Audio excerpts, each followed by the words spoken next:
রাসূল সাল্লাল্লাহু আলাইহি ওয়াসাল্লাম বলছেন, শোনো, ফামান ফাআলা যালিকা আসাবে খাইরিন ওয়া মাতা বিখাইরিন। এমন আমল কেউ যদি করতে পারে তাহলে তার মরে যাওয়া ভালো, তার বেঁচে থাকা ভালো, বাঁচলেও ভালো, মরলেও ভালো। তা হলো সুন্দর করে ওযু করা। ওযু করার নিয়ম আবার এক একজন এক এক কথা বলে, এটা আমি প্রথম শুনলাম। এখান থেকে যারা মাসলা নিয়েছে যে অজু ছাড়া কোরআন ধরা যাবে না, না, এই মাসলাটা ঠিক হয়নি। দিন নামাজের আগে যে তোমরা অজু করো, তা হলো পায়ে হেঁটে মসজিদে যাওয়া, তা হলো সালাতের পরে তাসবিহ তাহলিল জিকির আজকার করা। এতে মরে যাওয়া ভালো, বেঁচে থাকা ভালো। এরপরে আরো জোরালো একটি বাক্য তিনি বলেন, ওয়াকানা মিন খাতিয়াতিহি কায়ামিন ওয়ালাদাতহু উম্মু। এরপরে লোকটা হয়ে যায় সেই দিনের মতো যেদিন তার মাতাকে জন্ম দিয়েছে, নিষ্পাপ হয়ে যায়। উকবা ইবনে আমির রাদিয়াল্লাহু তাআলা আনহু বলেন, রাসূল সাল্লাল্লাহু আলাইহি ওয়াসাল্লাম বলেছেন, মামিন মুসলিমিন ইয়াতাওয়াজ্জাউ ফায়ুহসিনুল উযুয়া। যে কোনো পুরুষ নারী যখন অজু করে, সুন্দর করে অজু করে, সুম্মা ইউসাল্লি রাকাতাইন, তারপরে 2 রাকাত সালাত আদায় করে, মুকবিলান আলাইহিমা বিকলবিহি ওয়াজহিহি, মনে প্রাণে ভয় ভীতি নিয়ে, মানে বিনয়ের সাথে, মনোযোগী হয়ে, অমনোযোগী হয়ে নয়, যেটা সাধারণত ছেলেদের ছাত্রদের মাঝে দেখা যায়। সব সময় শয়তান তাদের ভেতরে প্রতিক্রিয়া করে, সব সময় একজন আরেকজনকে ব্যস্ত করে, যেটা নেহায়াত অন্যায়। একজন আরেকজনের উপরে পায়ের উপরে পা চাপায়, যেটা নেহায়াত অন্যায়। একজন আরেকজনকে আঘাত করে, যেটা সলাতের মধ্যে নেহায়াত অন্যায়।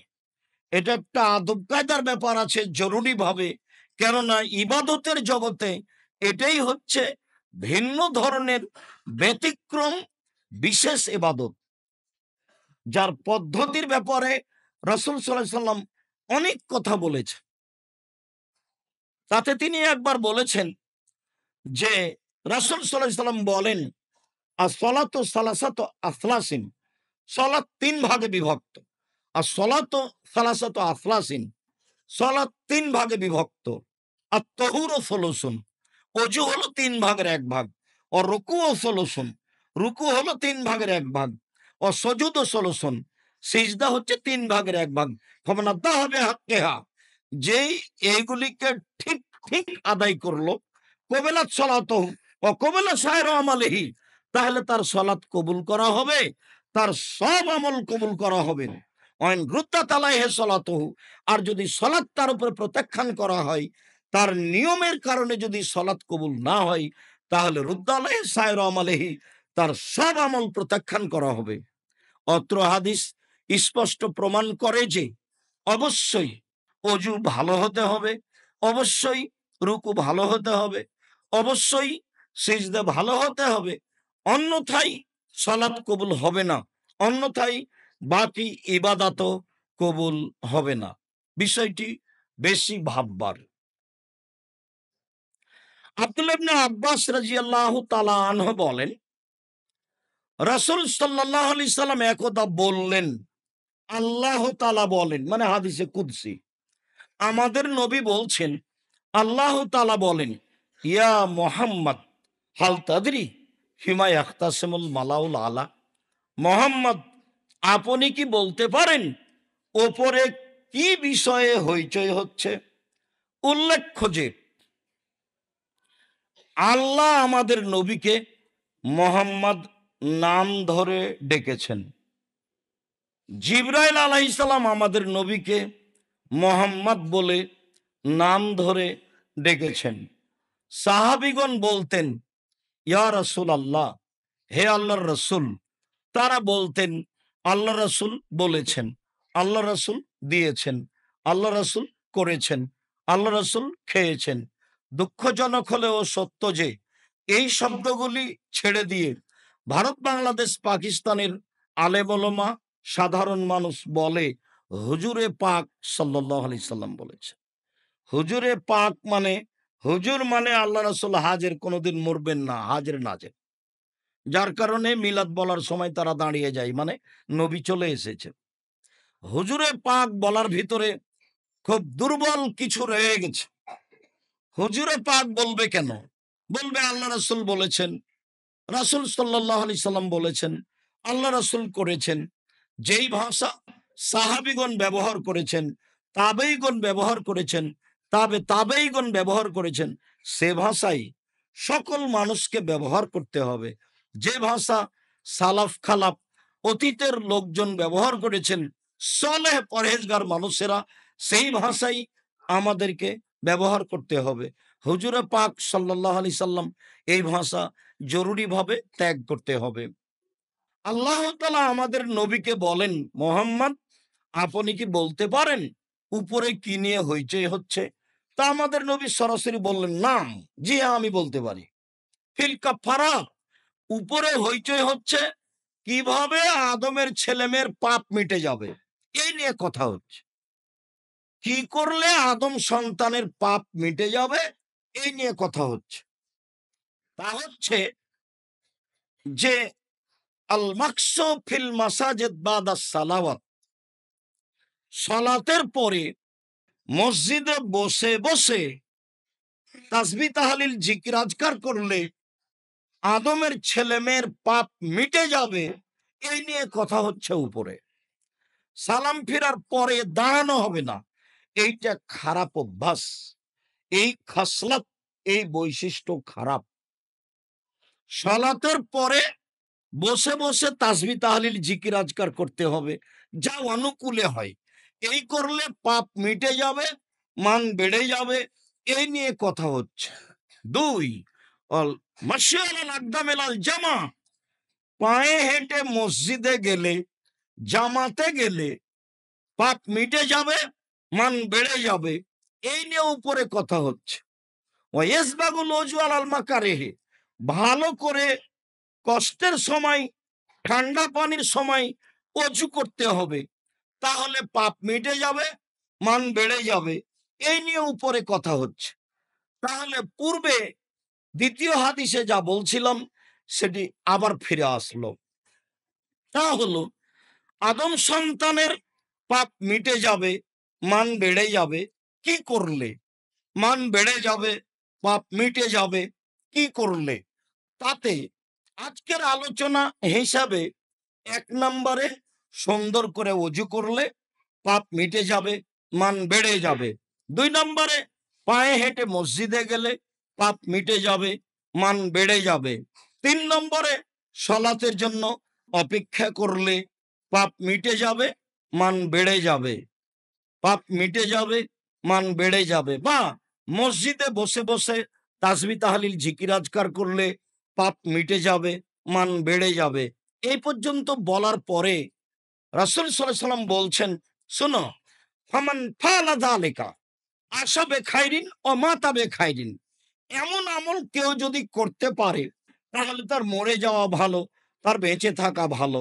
এমন আমল কেউ যদি করতে পারে তাহলে তার মরে যাওয়া ভালো, তার বেঁচে থাকা ভালো।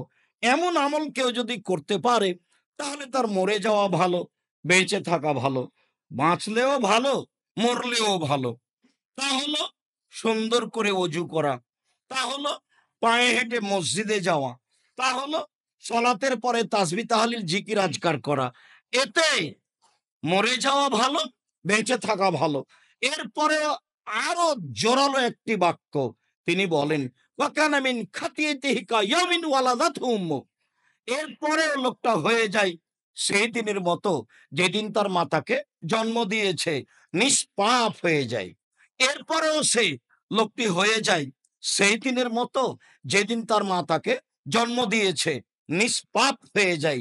সুন্দর করে অজু করলে, পায়ে হেঁটে মসজিদে গেলে, মসজিদে বসে বসে তাসবিহ তাহলিল জিকির আজকার করলে লোকটা হয়ে যায় পাপ থেকে সেই দিনের মতো যেদিন তার মাতাকে জন্ম দিয়েছে, নিষ্পাপ হয়ে যায়। কথাটি আল্লাহ রাসূল আরো অন্য জায়গাতে এভাবে বলেছেন যে কেউ যদি হজ করে, হজ যদি কবুল হয়ে যায় তাহলে লোকটি হয়ে যায় সেই দিনের মতো যেদিন তার মাতাকে জন্ম দিয়েছে, নিষ্পাপ হয়ে যায়। কথাটি আল্লাহ রাসূল আরো অন্য জায়গাতে এভাবে বলেছেন, কারো যদি জ্বর অসুখ হয় কেউ, তারপরেও বলে আলহামদুলিল্লাহ, তাহলে লোকটি হয়ে যায় সেই দিনের মতো যেদিন তার মাতাকে জন্ম দিয়েছে, নিষ্পাপ হয়ে যায়। এখানে একটি হাদিস উল্লেখ্য যে রাসূল সাল্লাল্লাহু আলাইহি সাল্লাম বলেছেন, বুখারী মুসলিমের হাদিস, কারো যদি গায়ে জ্বর হয় তাহলে তার পাপ ঝরে যায় কামারের ভাটিতে কর্মকারের হাপরে লোহা স্বর্ণ চাঁদি দিলে, কিছুক্ষণ পরে লাল হয়ে গেলে ও থেকে ময়লা ঝরে যায়, যেমন জ্বর হলে পাপ ঝরে যায় তেমন। কামারের ভাটিতে হাপরে লোহা স্বর্ণ চাঁদি দিলে লাল হয়ে গেলে পাপ ময়লা ঝরে যায়, যেমন মানুষের জ্বর হলে, পুরুষ নারীর গায়ে জ্বর আসলে তেমনি ভাবে পাপ ঝরে যায়। এই কথা রাসূল সাল্লাল্লাহু আলাইহি সাল্লাম বলেন। যদিও আমাদের দেশের লোক বা এখন বর্তমান মানুষের হাতে টাকা পয়সা হলেই, মাথা ব্যথা হলেই তারা চিকিৎসার জন্য সিঙ্গাপুর যেতে চায়, ধৈর্যের হিসাব তারা করে না। ধৈর্য ধারণ করলে রোগের কারণে, জ্বরের কারণে মানুষের পাপ মিটে যাবে, এ কথাই ঠিক। সম্মানিত দিনী ভাই ও বোন, সম্মানিত মসজিদের মুসল্লি, রাসূল সাল্লাল্লাহু আলাইহি সাল্লাম এই হাদিসের শেষে আরো একটি কথা, গুরুত্বপূর্ণ কথা বললেন। তিনি বললেন, মোহাম্মদ এজা সাল্লাইতা ফাকুল, যখনই তুমি সালাত আদায় করবে তখনই তুমি বলবে। এটা আল্লাহ আমাদের নবীকে আদেশ করছেন। শোনেন, আপনি যখনই সালাত আদায় করবেন তখনই আপনি বলবেন, আল্লাহুম্মা ইন্নী আসআলুকা ফিলাল খায়রাতে ওয়া তারকাল মুনকারাতে ওয়া হুব্বাল মাসাকিন। আল্লাহ, তোমার কাছে চাচ্ছি অপছন্দ কর্ম ছেড়ে দিতে, পছন্দনীয় কর্ম করতে, আর ফকির মিসকিনের ভালোবাসা তোমার কাছে চাই। ফকির মিসকিনের ফকির মিসকিনকে ভালোবাসা তোমার কাছে চাই, অপছন্দ কর্ম ছেড়ে দেওয়া তোমার কাছে চাই, ভালো কর্ম করা। আল্লাহুম্মা ইন্নী আসআলুকা ফিলাল খায়রাতে ওয়া তারকাল মুনকারাতে ওয়া হুব্বাল মাসাকিন। যারা শতবার চেষ্টা করেও অন্যায় পাপ থেকে ফিরে আসতে পারি না, তাদেরও এই দোয়াটি সিজদায় পড়া ভালো। রাসূল সাল্লাল্লাহু আলাইহি সাল্লাম বলছেন, আমাকে আল্লাহ তাআলা এই দোয়াটি পড়ার জন্য আদেশ করলেন। আবু হুরায়রা রাদিয়াল্লাহু তাআলা আনহু বলেন, রাসূল সাল্লাল্লাহু আলাইহি ওয়াসাল্লাম একদা আতাল মাকবারাতা, কবরস্থানে আসলেন। আল্লাহর নবী কবরস্থানে এসে বলছেন, আসসালামু আলাইকুম আহলাদ দিয়ারে মিনাল মুসলিমিনা আল মুমিনিন। হে কবরবাসী, তোমাদের প্রতি শান্তি অবতীর্ণ হোক। ওয়া ইন্না বিকুম লাহিকুনা, অবশ্যই আমরা তোমাদের সাথে সাক্ষাৎ করব। এইটুকু বলার পরে তিনি বলছেন, ইন্নী ওয়াদাত্তু আন্না রাআইনা ইখওয়ানানা, আমার মনটা চায় যে আমি আমার ভাইদের সাথে সাক্ষাৎ করি। এই কথা মুহাম্মদ সাল্লাল্লাহু আলাইহি সাল্লাম বললেন। কবরের পাশে এসে এই বাক্য বলে ফেললেন যে আমার মনটা চায় যে আমি আমার ভাইদের সাথে সাক্ষাৎ করি। এটুকু বলতেই সাহাবীগণ বলছেন, কেন? আওয়ালাসনা ইখওয়ানাকা, আমরা কি আপনার ভাই নই? আপনি এভাবে বললেন মানে? কবরে এখানে সালাম দিয়ে বলছেন, আমার মনটা চাই যে আমি আমার ভাইদের সাথে সাক্ষাৎ করি। কেন? আমরা কি আপনার ভাই নই? তখন আল্লাহ রাসূল উত্তরে বলছেন, আনতুম আসহাবি, তোমরা হচ্ছ আমার সাথী, তোমরা হচ্ছ আমার সাহাবী, তোমরা হচ্ছ আমার সঙ্গী। ওয়া ইখওয়ানুনা আল্লাযীনা লাম ইয়াতু বাদু, আর আমার ভাই হচ্ছে ওরা যারা এখনো আসেনি, আমার অবর্তমানে যারা আসবে তারা আমার ভাই। এই কথা মুহাম্মদ সাল্লাল্লাহু আলাইহি সাল্লাম বললেন। তখন সাহাবীগণ বললেন, কাইফা তারিফু আল্লাযী লাম ইয়াতি মিন উম্মাতিকা, যে আসেইনি আপনার উম্মতের তাকে আপনি চিনবেন কিভাবে? এটা সাহাবীগণ বলে ফেললেন। তার মানে বিবেকের একটু কথা উল্টা হলেই সাহাবীগণ ধরে বসতেন যে এটা কেমন কথা? আহ, আপনি তাদেরকে চিনবেন কিভাবে? যারা আসেইনি তারা আপনার ভাই, তো আপনি আপনার ভাইদের চিনবেন কিভাবে? এই কথা আল্লাহ রাসূল বললেন। তখন আল্লাহ রসুল বলছেন, আচ্ছা দেখো তো, আর এই তোমাদের মতামত কি? লাউ আন্না রাজুলান লাহু খাইলুন গুরুন মুহাজ্জালুনা, কারো যদি একটা ঘোড়া থাকে, সাদা লাল থাকে, কপালে সাদা দাগ থাকে, হাঁটুতে সাদা দাগ থাকে, যদি কারো ঘোড়া থাকে সাদা লাল চকমকে, বাইনা জাহারাই খাইলিন বহমিন দহমিন, হাজারো লাখো বিকট কালো ঘোড়ার মাঝে, খুব কালো ঘোড়া বাকি হাজারো লাখো ঘোড়ার মাঝে যদি সাদা লাল একটি ঘোড়া থাকে কারো, হালিয়ারেফো হালিয়ারেফো খাইলাহু হালিয়ারেফো খাইলাহু, সে কি তার ঘোড়া চিনতে পারবে? এইটা সাহাবিগণকে জিজ্ঞাসা করলেন আল্লাহর নবী। তখন সাহাবিগণ বলেন, হ্যাঁ তা তো পারবে। তখন আল্লাহ রসুল বলছেন, শোনো, আমার উম্মত হুম ইয়াতুনা ইয়াউমাল কিয়ামা মিন আসারিল ওজুয়ে গুররাম মুহাজ্জালিনা, বিচারের মাঠে আমার উম্মত অজুর জায়গাগুলি চকচকে অবস্থায় আসবে, তাদের অজুর অঙ্গগুলি চকচক চকচক করবে। ওই লোকটা যেমন সাদা লাল দেখে হাজারো কালো ঘোড়ার মধ্যে নিজের ঘোড়া চিনে নিবে, আমি মুহাম্মদ সাল্লাল্লাহু আলাইহি সাল্লাম আমার উম্মতের অজুর জায়গাগুলি দেখে আমি তাদের চিনে নিব। অন্য এক বর্ণনায় এসেছে, সাহাবিগণ বললেন, কাইফা তারিফু উম্মাতুকা মিন বাইনিল উমামে ফিমা বাইনা নূহিলা উম্মাতিকা, হাজার হাজার কোটি কোটি মানুষ চলে গেছে, নূহ থেকে নিয়ে আপনার উম্মত পর্যন্ত কত মানুষ গেছে, আপনি তাদের কিভাবে চিনবেন? তখন আল্লাহ রসুল বলছেন, শোনো, হুম ইয়াতুনা মিন আসারিল ওজুয়ে, তারা আসবে বিচারের মাঠে অজুর চকচকে চিহ্ন নিয়ে, এক দুই। তারপরে বলছেন, লাইসা কাযালিকা গায়রুহুম, অন্যরা কেউ এভাবে আসবে না। তাহলে একবারে আদম থেকে নিয়ে কিয়ামত পর্যন্ত রাসূল সাল্লাল্লাহু আলাইহি সাল্লামের উম্মত ব্যতীত অজুর চেহারা চকচকে হয়ে আর কেউ আসবে না, শুধু আমরাই। শুধু রাসূল সাল্লাল্লাহু আলাইহি সাল্লামের উম্মতই বিচারের মাঠে অজুর অঙ্গগুলি চকচকে অবস্থায় আসবে, যা তিনি বললেন। তিনি আরো বললেন, ওয়ারিফুহুম আন্নাহুম ইউতুনা কুতুবাহুম বিআইদিহিম, আমার উম্মতের ডান হাতে আমলনামা দেওয়া হবে, এইটা আমি দেখে চিনে নেব।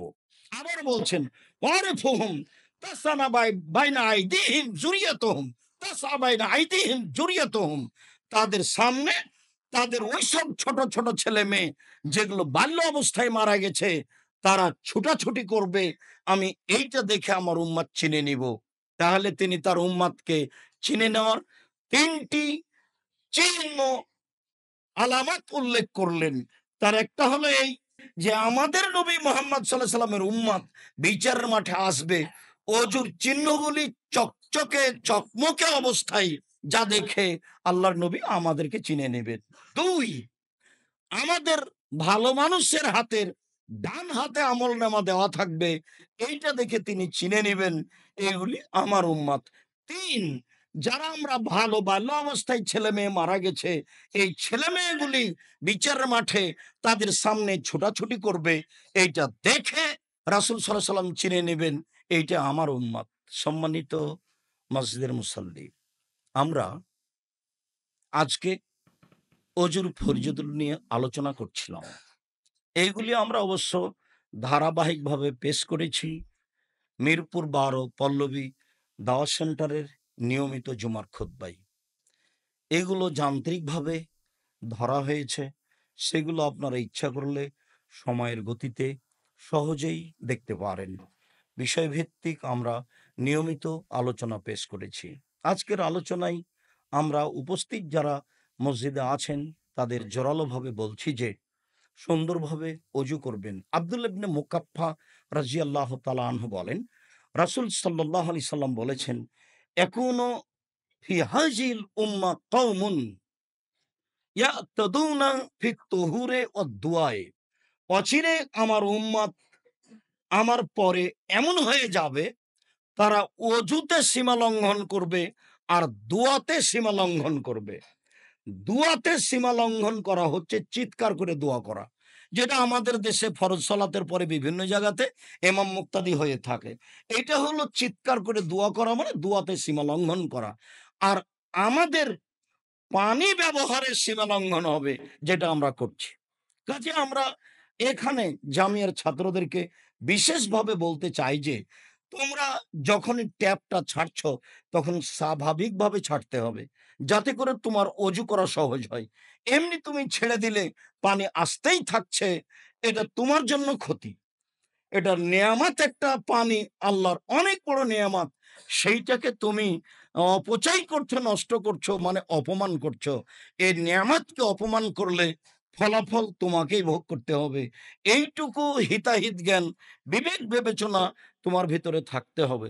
অজু সুন্দর করে করতে হবে, এ কথাই ঠিক। সুন্দর করে অজু করে নিয়ে পাপ মুছে দিব, মুছে নেওয়ার চেষ্টা করব, এবং এই সন্তুষ্টি দিয়ে আল্লাহর নিকটে বিদ্যায় চাইব। সুন্দর করে অজু করে 2 রাকাত সালাত আদায় করলে যেটা চাইবে মানুষ, সেটা আল্লাহ দিবেন মর্মে আমরা প্রাণপণে সেই চেষ্টা করব। আল্লাহ আমাদের তৌফিক দান করুক। আল্লাহুম্মা আমিন।